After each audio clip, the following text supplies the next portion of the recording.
औज़ुबिल्लाहि बिस्मिल्लाहिर्रहमानिर्रहीम। मैं अपने तमाम दोस्तों, साथियों, बुज़ुर्गों, बच्चों को एक नई सुबह का खैर मुक़द्दम पेश करता हूँ और उम्मीद करता हूँ कि आप लोगों की हर अच्छी सुबह की तरह ये भी सुबह और बाकी सारे दिन भी अच्छा गुज़रे। और एक नई वीडियो के साथ हाज़िर खिदमत हूँ और शुक्रिया अदा करता हूँ उन दोस्तों का जो मेरी वीडियोस को पसंद करते हैं, लाइक करते हैं, शेयर करते हैं और कमेंट्स बॉक्स में जाके मेरी हौसला अफजाई करते हैं। और नए आने वाले साथियों के लिए भी रिक्वेस्ट को सबसे पहले सब्सक्राइब करें और कमेंट्स बॉक्स में जाके मेरी रहनुमाई करें। जहाँ से मुझसे गलतियाँ हो या मज़ीद कोई बेहतरी की ज़रूरत हो तो इंशाल्लाह मैं ज़रूर रजू करता हूँ, देखता हूँ कमेंट्स, जवाब भी बल्कि देता हूँ और कोशिश करता हूँ अपनी वीडियो बेहतर से बेहतर बनाने की।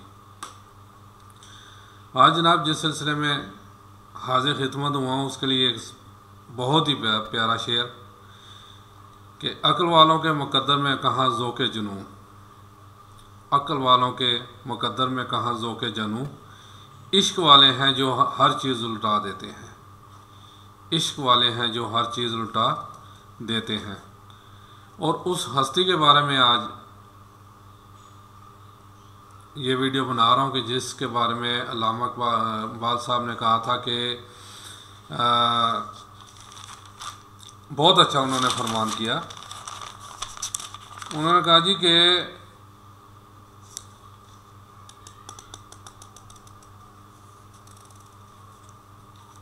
यानी असी सारे देखते ही रह गए कि तरखाना का मुंडा बाजी लै गया। इंतहाई माजर के साथ जो इकबाल साहब के क्योंकि पास आए लोग, ये थोड़ा सा मैं पे बता रहा हूँ कि जब इस मशहूर शख्सियत जिसके पास गाजी का भी लक़ब है, जिसके पास शहीद का भी लक़ब है, मैं गाजी इल्मुद्दीन शहीद की बात कर रहा हूँ, तो ये ज़ाहिर है एक तरखान का बेटा था, एक आम सा सादी सी ज़िंदगी गुजारता था। और ये गाजी इल्मुद्दीन 3 दिसंबर 1908 को लाहौर में पैदा हुआ। जब इसकी वलादत हुई तो घर के बाहर एक सदा लगाई एक फ़कीर ने।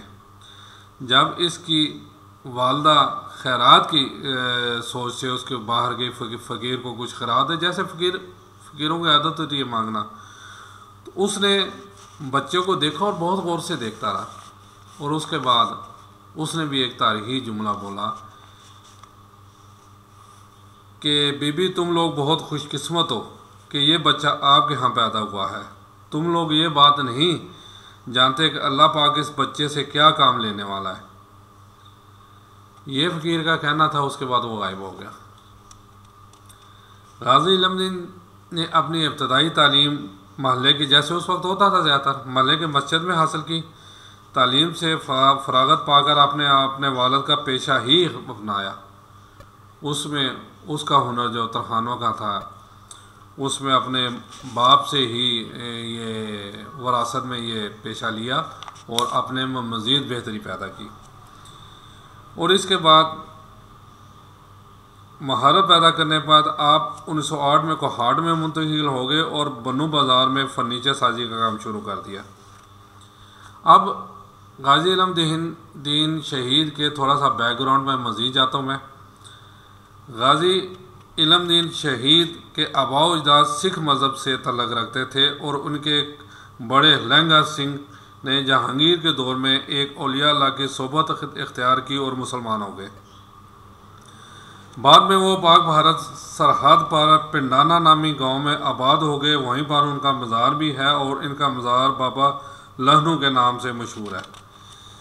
इसी ज़माने में, बाद में गाजी इल्मुद्दीन शहीद के ज़माने का जिक्र हो रहा है, इसी ज़माना में लाहौर के एक बदनाम ज़माना मलऊन राजपाल ने गुस्ताखाना किताब नौज़ बिल्ला रंगीला रसूल के नाम से शाये की। ये राजपाल ने शाये की। ज़ाहिर है मुसलमानों को ये कहाँ सुकून से बैठना था, ये बात करते। जैसे आजकल हर दूसरे दिन फ्रांस में खाके शाया होते हैं, लेकिन अब कोई दूसरा जो है अपना इल्म दीन शही नहीं आ रहा, इसलिए वो दीदा दिलेरी से ये काम कर रहे हैं। अगर 2000 बंदों को ऐसे ही उतार दिया जाए तो ये काम ख़त्म हो जाएगा, जिसकी वजह से मुसलमानों में सख्त गम गुस्सा की लहर दौड़ गई। मुसलमान रहनुमाओं ने इस किताब को जब्त करवाने और इस पब्लिशर के ख़िलाफ़ कार्रवाई करने का मुतालबा कर दिया। मजिस्ट्रेट ने मुसन्नफ़ को सिर्फ 6 माह की सज़ा सुनाई, जिसके ख़िलाफ़ मुजरम ने हाई कोर्ट में अपील की, जहां जस्टिस दलीप सिंह मसीह इस मलऊन को रिहा कर दिया। अंग्रेज़ दुश्मनी की इस इक़दाम पर मुसलमानों ने कई जलसे मुनक़्क़द किए और एहतजाज किए, लेकिन क्योंकि अंग्रेज़ तो मुसलमानों के दुश्मन थे, हिंदू तो उनके साथ मिले हुए थे, तो अंग्रेज़ों ने दफ़ा 144 का नफाज करके अपने आप को बेनकाब कर दिया और कई मुसलमान रहनुमाओं को गिरफ़्तार कर लिया। इस पर मुसलमानों ने सोचा अब इन्हें खुद ही कुछ करना पड़ेगा। 1908 को लाहौर के एक गाजी खुदा बख्श ने राजपाल को निशाना बनाया, लेकिन मलऊन अपनी जान बचाने में कामयाब हो गया और गाजी खुदा बख्श को गिरफ़्तार करके 7 साल के लिए जेल में डाल दिया गया। ये पहला वारिस मलऊन पे जो किस्मत से अभी ज़िंदगी थी बच गया। फिर इसी तरह अफ़गानिस्तान के गाजी अब्दुल अजीज़ ने उसकी दुकान पर हमला किया। मलऊन राजपाल तो मौजूद नहीं था, कि ना वो शक्ल शूरत से वाकिफ़ था कि राजपाल कौन है, क्योंकि उस वक्त इतना मीडिया मुतहरक नहीं था। लेकिन गाजी अब्दुल अजीज़ ने राजपाल के एक दोस्त स्वामी सत्यानंद को गलत फहमी पर कत्ल किया, यानी उससे समझा होगा यही राजपाल है, उससे कत्ल कर दिया और यूं गाजी अब्दुल अजीज़ को भी 14 साल की सज़ा सुना दी गई। इन वाक़यात के बाद मलऊन राजपाल बहुत खौफज़दा हो गया और हुकूमत के वक्त ने उसकी पुश्त पनाही करते हुए 2 हिंदू पुलिस वाले और एक सिख हवालदार को मुतय्यन कर दिया। इसके बाद मलऊन कुछ अर्सा काशी मिथरा में छुप गया, यानी डर गया, लाहौर में डर गया, उसने शहर ही छोड़ दिया और काशी मिथरा में जाके पनाह ले ली। लेकिन क्योंकि लाहौर में उसका कारोबार था, वहाँ तो कुछ दिन रहा, लेकिन उसके बाद वापस आ गया। इसी दौरान मौलवी नूर अल हक ने अखबार में मलऊन, ये उसका अपना अखबार था जिस अखबार में इसने किया, मलऊन राजपाल के ख़िलाफ़ लिखा तो इन्हें भी 2 माह की कैद हो गई और 1000 रुपये जुर्माना। 31 मार्च को गाजी इल्मदीन ने एक जलसे में एक नौजवान मुकर्रर को सुना जो राजपाल की इस किताब का जिक्र करते हुए मुसलमानों को बेदार करने के साथ साथ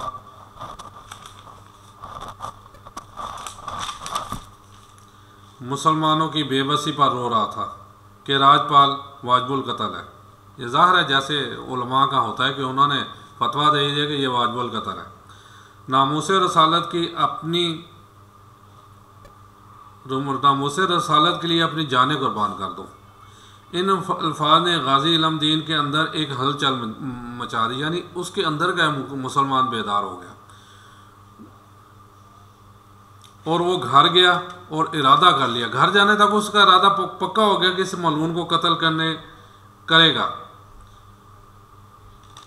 उसको कत्ल करने के लिए छुरी खरीदी और खूब तेज़ की उसे, खूब, ताकि अगर जहाँ भी मौका मिले तो वार ख़ता ना जाए, एक ही वार में उसका जो है ना वो काम तमाम कर दे। और आखिरकार वो दिन आ गया। 29 अप्रैल 1929 को राजपाल की दुकान पर पहुंचे। इस वक्त वो दुकान पर मौजूद था। आमतौर पर इसके साथ पुलिस वाले होते थे, लेकिन उस दिन किस्मत गाजी का साथ दे रही थी और वो गैर हाज़िर थे, अभी तक वो आए नहीं थे ड्यूटी पे। राजपाल अकेला ही था दुकान पे। गाजी ने मलऊन को ललकारा कि अपने जुर्म की माफ़ी मांग लो और उस किताब को तल्फ कर दो। मलऊन ने इसको धमकी समझकर नज़रअंदाज कर दिया और मज़ीद बकवासात करने लगा, यानी उसने समझा ये भी ऐसी, बाकी जो है ना ठीक है, खली भली, वो मज़ीद गुस्ताखी कर रहा होगा नबी के शान में या उसे गालियाँ दे रहा होगा। इस पर गाजी इल्मदीन ने एक ही वार में इसका काम तमाम कर दिया, यानी ऐसा दिल पे मारी होगी छुरी, एक ही मारा है कि उसका काम तमाम होगा। इसके मुलाजिम ने करीबी थाने नारगली में इतला दी, जिस पर पुलिस ने आपको गिरफ्तार कर लिया। गाजी इस वाक़े के बाद पुरसकून रहे और फरार की भी कोशिश नहीं की। उसने अपना काम करना था, कर दिया, इसके बाद ज़रूरत ही नहीं थी फरार की। गाजी इल्म दीन ने मलऊन राजपाल के कत्ल का एतराफ़ किया और गिरफ्तारी दे दी। मुकदमा एडिशनल मजिस्ट्रेट लुइस की अदालत में लगा, जिसने फर्द जुर्म आयद की और सफाई सुनने बगैर केस सेशन कोर्ट रेफर कर दिया। सेशन कोर्ट में अंग्रेज जज ने आपको 22 मई 1929 को मौत की सज़ा सुना दी। मुसलमानान लाहौर ने इस फैसले के ख़िलाफ़ हाई कोर्ट में अपील की और ख़ुसूसी तौर पर कायद-ए-आज़म मोहम्मद अली जिन्ना को मुंबई से इस केस के सिलसिले में बुलवाया। 15 जुलाई को हाई कोर्ट के 2 जजों ने सज़ा को बहाल रखा और अपील खारिज कर दी। इसकी इतला जब गाजी को मिली तो उन्होंने तारीखी अल्फाज के अल्हम्दुलिल्लाह मैं यही चाहता था, बुज़दिलों की तरह कैदी बनकर जेल में सज़ा काटने की बजाय तख्तादार पर चढ़कर नामूस रसालत सल्लल्लाहु अलैहि वसल्लम पर अपनी जान फिदा करना 1000 गुना बेहतर है। अच्छा, इसमें एक और काबिल ज़िक्र वाक़यात है कि कायद-ए-आज़म ने एक दफ़ा इसे कहा कि आप एक दफ़ा ना इस यानी कि कत्ल से इनकारी कर दो कि ये मैंने नहीं किया। अब बीच में कुछ बंदे डाले उन्होंने, लेकिन आपने कहा कि मैंने बहोशो हवास नबी सल्लल्लाहु अलैहि वसल्लम की चाहत में मोहब्बत में यह काम किया। आपका क्या ख्याल है? आप मैं इनकार कर दूँ? सवाल ही नहीं पैदा था। मैं कभी भी इनकार फांसी चढ़ जाऊँगा मैं, लेकिन इनकार नहीं करूँगा।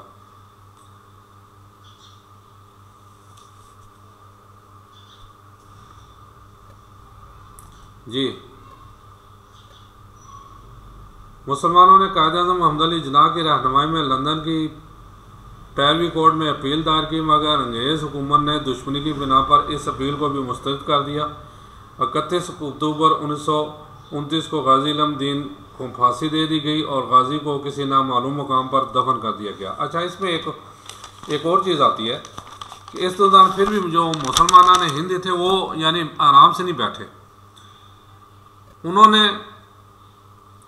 डॉक्टर अल्लामा मोहम्मद इकबाल तक रसाई हासिल की और उन्हें कहा कि आप जो है ना रिक्वेस्ट करें गाजी इल्म दीन से कि वो ये इनकार कर दे, सिर्फ एक दफ़ा इनकार कर दे कि ये मैंने काम नहीं किया। तो अब डॉक्टर साहब क्या कहते हैं? डॉक्टर साहब अल्लामा इकबाल ने रोते हुए कहा कि अगर मेरे नज़दीक ये कहे कि कोई भी कहे कि मैंने रसूलुल्लाह सल्लल्लाहु अलैहि वसल्लम को तौबा नाउज़ुबिल्लाह मैले और गंदे कपड़ों में देखा है तो वो भी काबिल कत्ल है। गाजी इल्म दीन को इस अजीम अज़ाज़ से महरूम होने का मशवरा कैसे दे सकता हूँ? यानी इकबाल साहब समझते, दरवेश आदमी थे, फिर फ़िलासफ़र थे, आलम थे। तो 31 अक्टूबर 1929 को गाजी इल्म दीन शहीद को फांसी दे दी गई और गाजी को किसी नामालूम मुकाम पर दफन कर दिया गया, जिसकी बिना पर मुसलमानों ने शदीद एहतजाज किया और रैलियाँ निकाली। डॉक्टर अल्लामा इकबाल एक वफद की सूरत में गवर्नर को मिले और वो इस शर्त पर मान गए कि कोई एहतजाज नहीं होगा, यानी जस्ते खाकी देने के लिए रजामंद हो गए कि ठीक है मैं देता हूँ, लेकिन इस पर कोई एहतजाज नहीं होगा। इसे लेकर मुसलमानों ने एक वफद की सूरत में मजिस्ट्रेट मेहदी हसन के सरबराही में मियाँ वाली से गाजी का जस्ते मुबारक वसूल किया। गवाह के मुताबिक ना सिर्फ जिस्म मुबारक सही था बल्कि तफन भी नहीं था और चेहरे पर गुस्ल के पानी के कतरे भी चमक रहे थे। चेहरे पर जलाल जमाल का हसीन इम्तजाज था और होंठों पर मुस्कुराहट थी, क्योंकि अल्लाह का फरमान है कि शहीद अल्लाह का यहाँ ज़िंदा होते हैं। गाजी का जनाजा लाहौर की तारीख का सबसे बड़ा जनाजा था, जिसमें 6 लाख लोगों ने शिरकत की, जबकि लाहौर की आबादी 5 लाख थी और ये जुलूस 5.5 किलोमीटर तवील था। इनकी नमाज जनाजा कारी शमसुद्दीन ने पढ़ाई। लाहद में उतारते हुए डॉक्टर अल्लामा मोहम्मद इकबाल ने तारीख अल्फाज कहे थे कि असी वेखते रह गए और तरखाना का पुत्र बाजी लै गया। ये लाहद में उतारते वक्त डॉक्टर साहब ने अल्फाज कहे थे। अब मसला ये है कि मुसलमानों पे हर दौर में ऐसे वार होते रहते हैं और उन्हें पता है कि सबसे हमारी दुखती राग ही नबी सल्लल्लाहु अलैहि वसल्लम है। हम उस तरफ कोई ऐसे अल्फाजात उनसे मंसूब करेंगे या खाके शाया करेंगे तो ये खुद ब खुद कुड़ेंगे, एहतजाज करेंगे, उठेंगे, फिर हम इन्हें दहशतगर्द तो मुख्तलिफ जैसे हम इल्ज़ामात दिए जाते हैं वो इनसे मंसूब कर देंगे।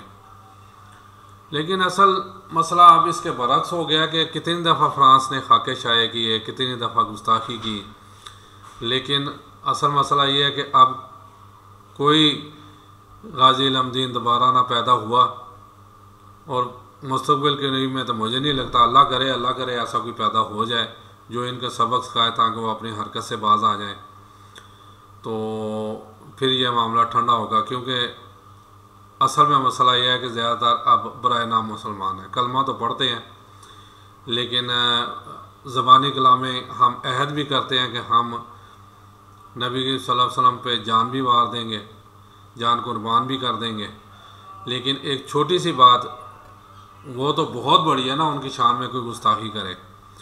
तो नबी के सल्लल्लाहु अलैहि वसल्लम ने आखिरी उनके जो ज़बान में था सलाह सलाह सलाह, मस्जिदों में कितने लोग होते हैं नमाज के लिए, ज़रा सोचिए और इसका जवाब कमेंट्स बॉक्स में ज़रूर दीजिएगा। अस्सलाम वालेकुम व रहमतुल्लाहि व बरकातुहू।